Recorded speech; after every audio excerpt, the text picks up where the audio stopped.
안녕하세요, 머니라이프입니다.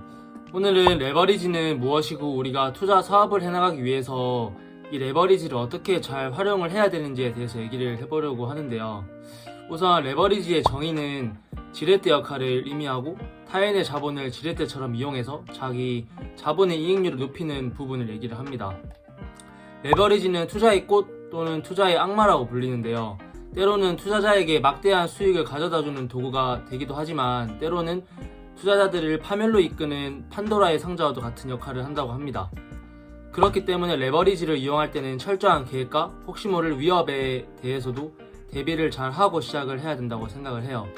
레버리지의 종류는 대출가 그리고 세입자의 레버리지 이렇게 두 가지가 있습니다. 대출의 레버리지에 대해서 먼저 얘기 드려볼 건데요.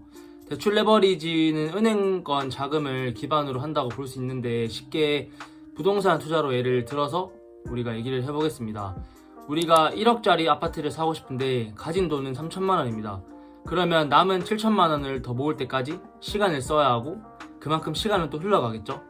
그 기간 동안 부동산 가격이 떨어지는 건 괜찮지만 혹시나 오르게 된다면 언제까지 내가 돈을 모아야 될지 모르는 상황이 올 거라고 생각을 해요.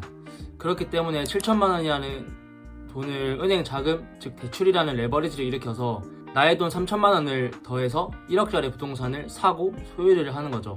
이렇게 돈을 더 모아야 되는 기간을 앞당겨서 이 레버리지라는 걸 이용을 해서 바로 부동산을 소유하는 부분을 대출 레버리지라고 얘기를 할 수 있습니다. 이렇게 해서 부동산 값이 오르게 되면 나는 레버리지 효과를 잘 누렸다고 할 수 있는데요. 여러분들이 아시는 부모님들이 대출을 이용해서 아파트를 사는 게 이 레버리지를 활용해서 샀다고 보시면 될 것 같습니다. 다만 레버리지의 금액이 너무 커서 내가 이자를 감당하지 못할 정도로 대출을 받게 되면 그게 안 좋은 방향으로 결국에는 흘러가기 때문에 대출 금액과 이자를 미리 잘 확인을 해야 된다고 생각을 하고요. 이 얘기를 들으시고 그러면 내가 모은 돈이랑 대출을 받아서 이자를 감당할 수 있는 정도면 바로 부동산 투자를 해야지 라고 생각하실 수도 있는데요.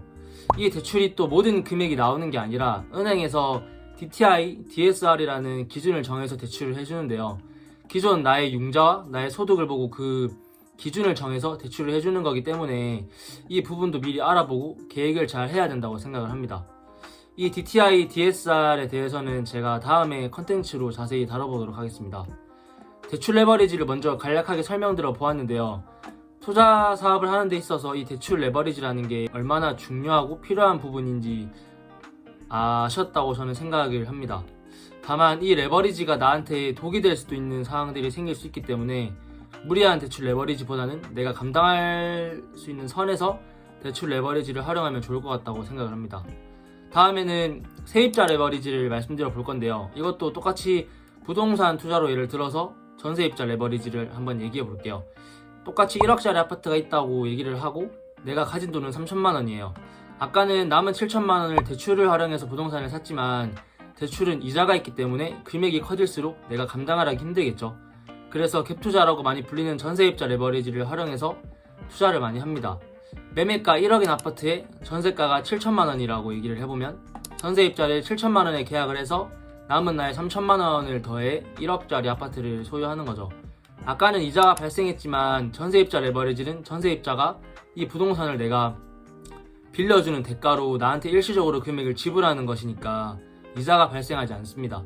그래서 전세가율이 높을 때는 이 방법으로 투자자들이 투자를 많이 했었어요. 위에 말씀드린 매매가 1억에 전세가가 7천이면 전세가율이 70%이기 때문에 현재 부동산 시장에서는 조금 보기 힘든 전세가율이지만 예를 들어 얘기를 하는 부분인 점은 참고 부탁드립니다. 하지만 불과 몇 년 전까지만 해도 상승장일 때는 전세가율이 저렇게 70%, 80%까지 이렇게 올라갔던 부동산들도 많았었기 때문에 앞으로 또 상승장이 와서 이렇게 전세가율이 올라가는 현상이 발생을 할 수도 있을 거라고 저는 생각을 하는데요. 그렇기 때문에 미리 잘 준비하고 대비를 해나가면 좋을 것 같습니다. 이렇게 오늘 레버리지, 즉 지렛대의 힘에 대해서 간략하게 얘기를 해보았고요.